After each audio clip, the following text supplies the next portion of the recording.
মানুষ যুক্তির পথে চলে, পশু চলে প্রবৃত্তির তাড়নায়। দয়া মায়াহীন মানুষের সঙ্গে পশুর পার্থক্য কোথায়? ক্রোধ মানুষের বড় শত্রু, ক্ষমা মহৎ গুণ। সুখ দুঃখ আনন্দ বেদনা সকলের জীবনেই পর্যায়ক্রমে আসে। ভোগ নয়, ত্যাগই বড়। সৎ গ্রন্থ পাঠে তাপ নাশ হয়। ভক্তি থাকলে মুক্তি পাওয়া যায়। শান্তি পেতে হলে অন্যের দোষ দেখতে নেই।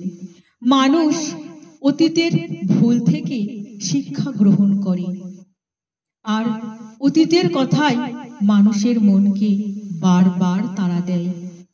অতীতের স্মৃতি, যদি অতীতের স্মৃতিকে ক্ষণিকের তরে ভুলতাম, হয়তো একটু শান্তি পেতাম। জানি না শেষ হবে কিনা, চেয়ে চেয়ে দেখার পালা। যন্ত্রণার স্মৃতিকে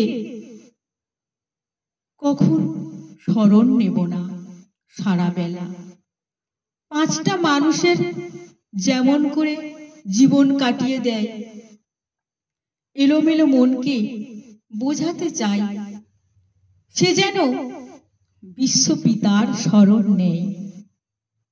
আজ ছেঁড়া হৃদয়কে তুলসী তলায় প্রদীপ জ্বালিয়ে একটুখানি বসি। সত্যি এই জীবনে জমার চেয়ে খরচ হলো বেশি। সুখের থেকে দুঃখই রাশি রাশি।